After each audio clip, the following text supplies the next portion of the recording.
Thank you for coming back to watch more Garage Time. Today, this episode is about the engine compartment sound insulation.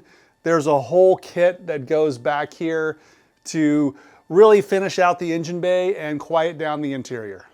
Hopefully this goes a little better than the gas tank pad, because I had a real difficult time installing the authentic stuff.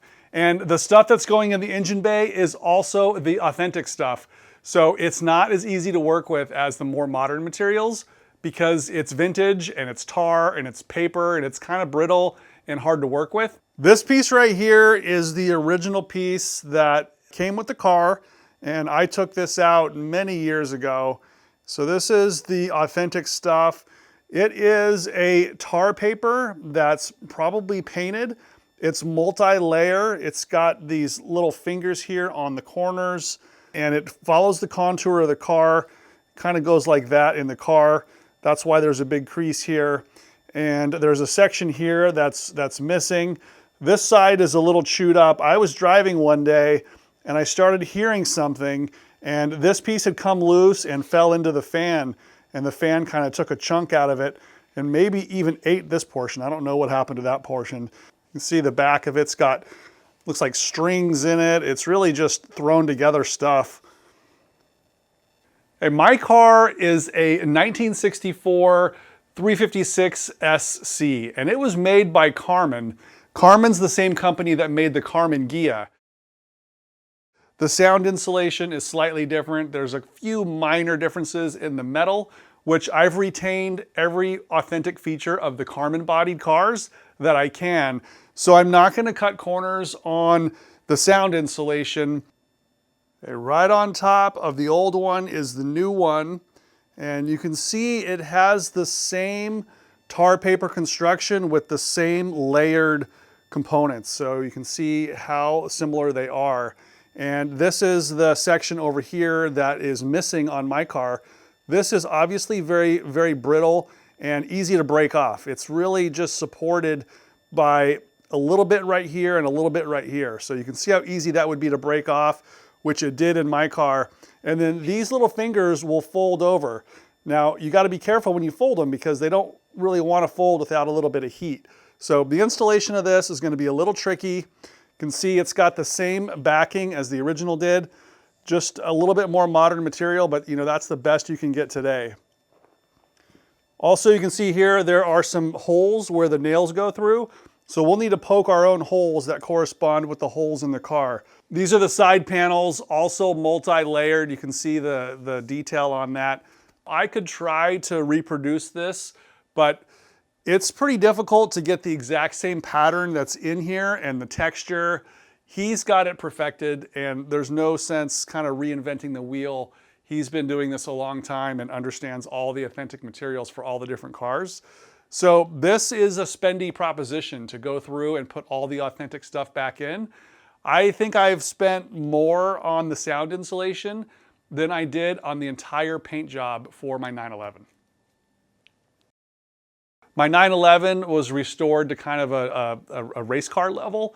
This is being restored to an original authentic Porsche, as close as I can get it, and that takes more time and it takes more money. The engine bay is completely cleaned and painted in a satin black. Also authentic. Some of these pieces have been replaced. This whole lower tray here in the back has been replaced. And then if we look in the corners back here, just where that hole is and below, that's all been replaced. That's all brand new metal right there. Kind of that triangle has been completely redone. And you can see some of the welding there is a little different than back there. Now this is going to get covered up, so I didn't do my spot weld trick on that. Just want to show you, this is the piece that goes on that horizontal tray I just showed you in the engine compartment. And it's backed with this jute material, which probably is not the best material to be used on a horizontal tray like that, because this will absolutely trap water and keep it right on top of the metal. Eventually it's going to rust out the corners and it's going to rust out the tray. Now these pieces go here on the sides. Let's see. Something like that. Yeah, this probably isn't recommended, but I'm taking a little bit of thickness off of the top so that when the the tar paper goes over it, it kind of has a nice even step to it. So I'm just hitting it real soft with this grinder.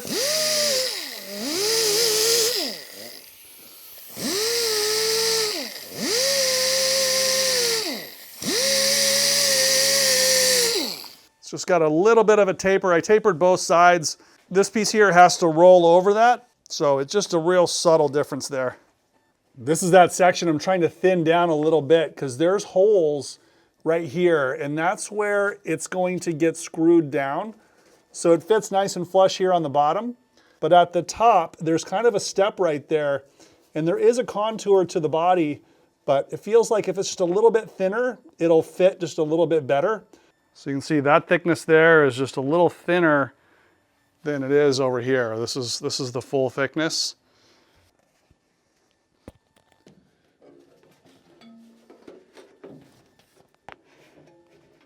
I gotta change my sweatshirt because this is all scraping against the paint. I'm gonna take these bumpers out, but it is fitting pretty nice, and I think I can get the screws in there just where I want them. I'm not too excited about slathering up this really clean metal with contact cement, but that's what we gotta do. This is the industrial grade contact adhesive.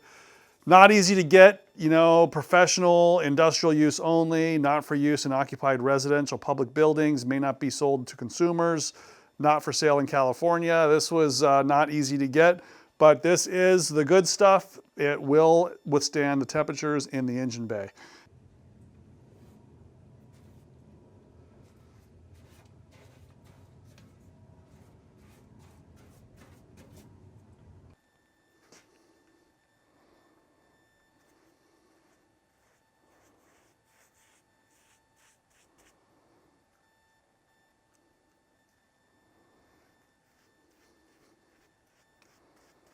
Not sure how much of this to use, but I've used a lot of it already. That's why I bought a whole gallon, because it seems to really soak in there.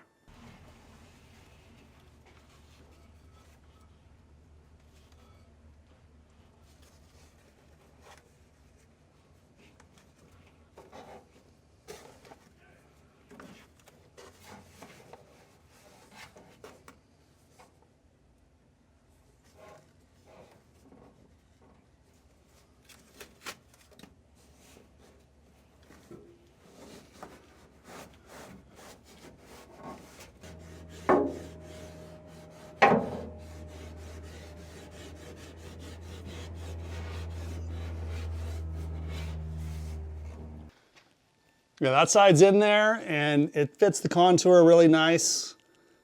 This side's just a little bit trickier because it has the trunk release tube is right here. And so we need to kind of make an allowance for that.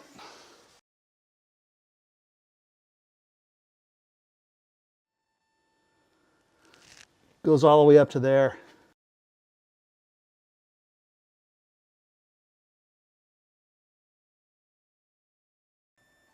So you can see I dug out where that trunk release tube goes. So I think that'll help a little bit. I'm going to trim this, between these two lines, I'm going to trim about 3/16 of an inch or so, just because this is a little too tall with the heater, with the deck lid cable tube.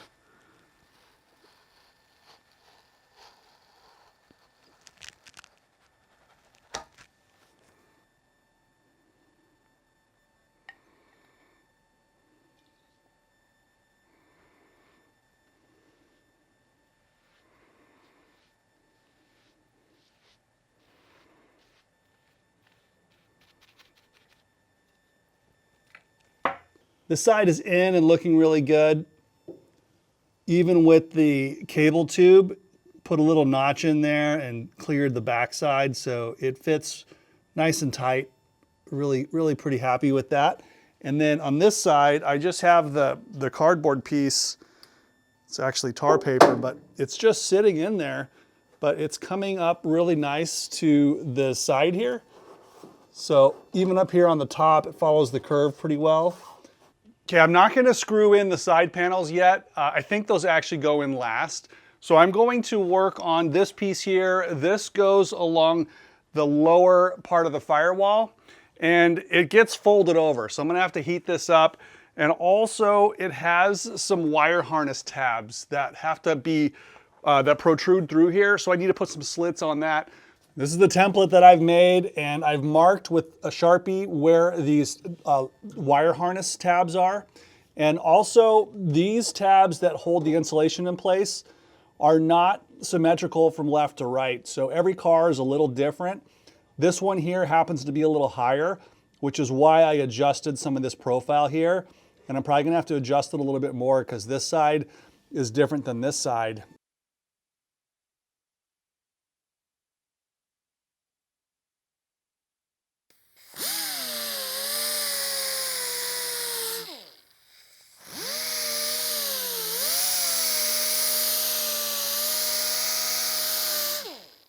I'm gonna do a little Dremel work on this just to widen that slot. This blade here is gonna make it difficult to get those tabs through. So we can open up that slot a little bit. This may clog. I've never done this before.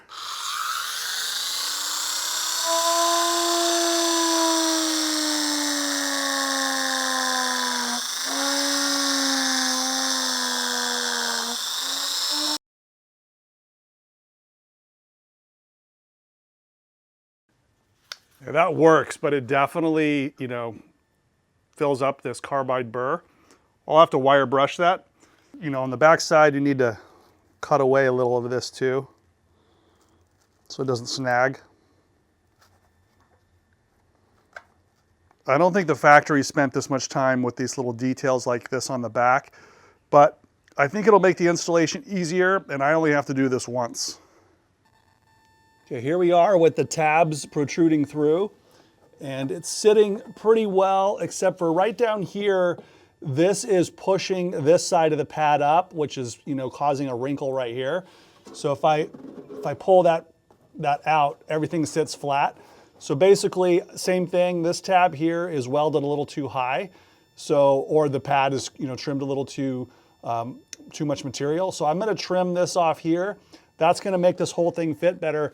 And then here in the corners, this gets curved around, and the back of the material is relieved there on the jute material. So that's where it hinges around. That seems right. And then this part here folds over the top, and then the other piece comes on top of that.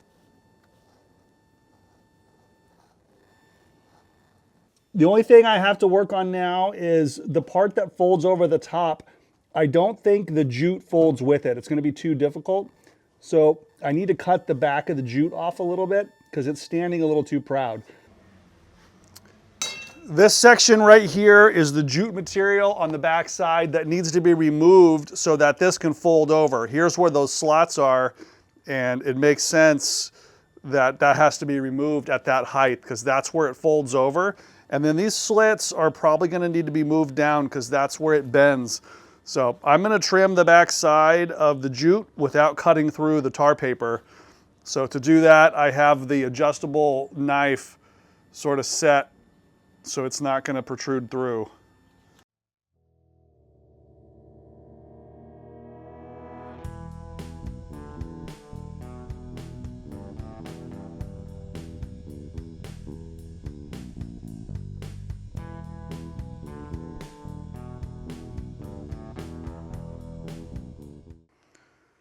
Well, we know this contact adhesive is really good. Definitely hard to remove it.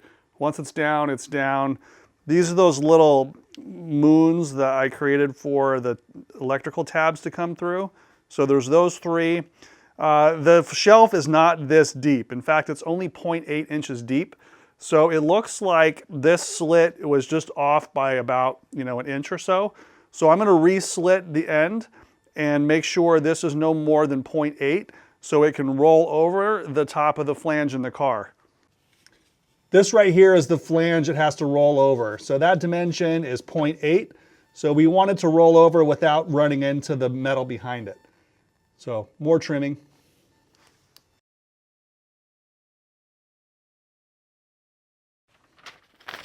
So another template used here to mark the location for the wire harness clips that run down the side. So that's been done. I'm just going to poke those holes in.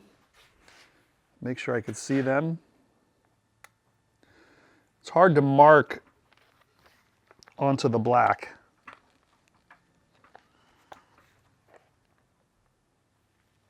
Cutting these a little wider because those clips are not coming straight out. They have some curvature to them.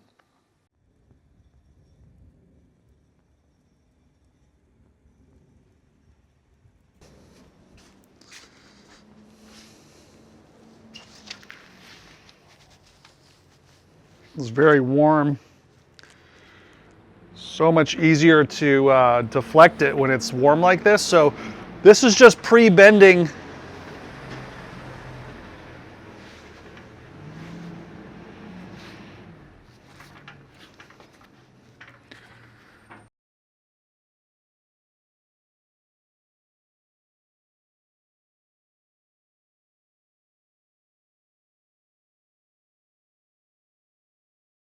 These tabs coming through the slots right there, this is all going to glue down really nice with some heat.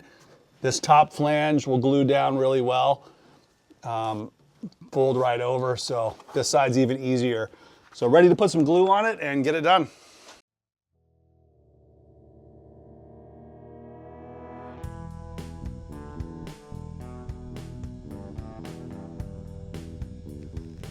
The application on this side is pretty messy. We'll let that glue tack up for like 15, 20 minutes.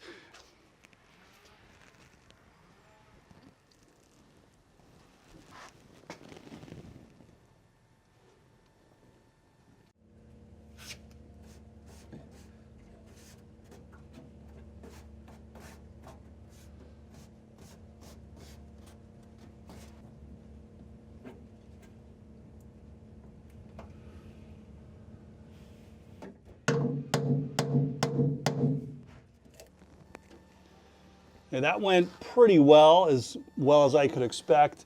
So this corner here came out really nice. This is where the clips come through for the wire harness, comes through that little hole right there. So that has a little bit of jute behind it, but I think I can get the harness through there. It's only that thick, so that should work. I folded over the tabs, all went well. I lost a little bit of paint on this one when it bent, but that's an easy touch up. And just a little bit of glue to take off, you know, like some of the corners. I think Glue Gun will maybe take that off, and then this gets covered up by the side panel. So that piece went well. This piece is next. It's just hanging out here in the sunshine right on top of my car. And then here's where I'm working, right here inside the garage, right back here. So this part's a little secret. This material is clearly not the original stuff. This is Soundskins, as it says. This is mass-loaded vinyl with some actual heat shields, a foil in between there, and then there's this thin foam on that side. And this is the modern stuff that's really probably a lot more effective at controlling noise than the original insulation is. The original insulation that I got from Peter is a little bit thinner, so there's room to add this. It's going to also make it about the equivalent weight.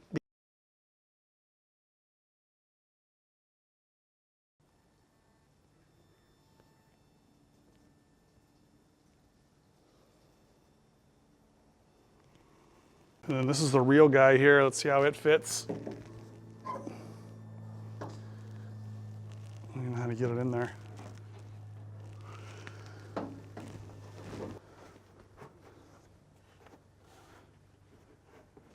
Okay, I'm gonna start using a little heat.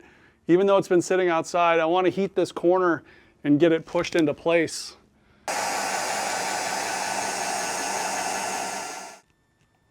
Okay, the fit of this piece is excellent. It goes, you know, right up against the firewall. There's those little fingers that seal up against the top. There's clearance for the nut, there's clearance for the hinges. This tab is gonna help keep this tight against the wall. Same with this tab, see how I can push it in a little bit? It's trimmed perfectly here along the bottom. These little fingers here, let's see if I get the light. All those little reliefs fit perfectly in the body lines. And then that piece was kind of tucked back there behind the jute material. So I think that's helping to hold it in. Yeah, so I just grabbed this corner piece, and this is gonna, get screwed here to the inside of the firewall. And the corner here is ideal. I mean, I think that's right. I think it fits really well. And this will get pushed back slightly when the rivets go in. So everything is fitting really nice. This little detail follows on the inside of that. So it's a little overlapping corner there. Looks totally normal to me. There's the tabs that hold it in. And like I said, this all gets screwed down here to hold it in place. No glue on this, and there's no glue on this. It just holds itself in place with these tabs and then the push rivets, which I have to drill from the other side. I've just pushed those tabs down. It really helps a lot. And I forgot to mention, there's a piece here that goes underneath this bracket for the regulator. So it's really kind of important to make sure that you set this side up high first before you try to lodge it over this shelf right here. But now it's fitting even better. You can see those fingers up there. I've just jammed this knife through the factory hole. This is one of a few holes here along the top. There's 1, 2, 3, 4, 5, 6. That's what holds the sound insulation up. And it also holds the sound insulation on the inside. So I'm going to be putting some temporary hardware in here just to hold the sound insulation up and kind of show you guys what it's like. So I need to clear out these holes for the nail to go through. You can just barely see the blade poking through. It went all the way through. It's pretty thick stack up of insulation there. So this is literally a nail with a fender washer. Poke it through. And then I'm using another fender washer and then a push nut here on the end. So I'll show you up close as soon as we get it in here. It's in. Okay, that's what I've got in there temporarily. It's basically a nail and the fender washers and this push nut. And it does put tension on the insulation pad, so it's not going to fall down. Even with heat and vibration, this will stay up, which is great. So that's just one of them. This is not the correct push nut. It's supposed to be a round push nut. So let me show you what that looks like. This is what the push nut is supposed to look like, or at least round. These usually get damaged when you remove them. So I'm not going to install it until I have the interior in, and we'll put the correct push nuts on after that is done. See the washer there and the head of the nail? This will hold the insulation on the interior as well. So it's kind of dual purpose. So when I woke up today, I thought no problem, we'll get the engine bay insulation done. And there's still a lot to do, and I hate to leave you in suspense, but I'm out of time. I still have the rear shelf and the rear latch panel area to finish up. This piece goes like this, and this is where the rear latch is, and this is where the access to the taillights are. So this piece has to go on the back, it gets glued on, and then this goes on the shelf, kind of like in this situation. This is the part you can see when you open the engine bay. This is the horizontal shelf. And then I've already test fit these pieces on the sides. They fit really well, except for I gotta poke holes in there for all the screws and make sure that it's secured like it should be. And I don't think I need any trimming on that. But this is a tedious process. It takes a lot of detail and a lot of effort to get it to fit just right.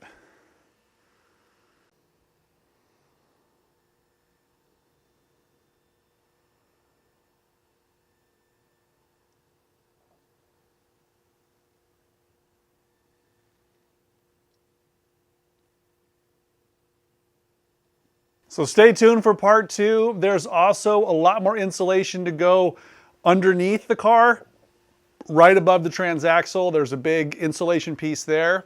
And then there's interior insulation. There's insulation on the floor by your foot area. There's also a whole bunch of trunk insulation to put in, which I have most of that material. So I'll be doing this for a couple weeks at least.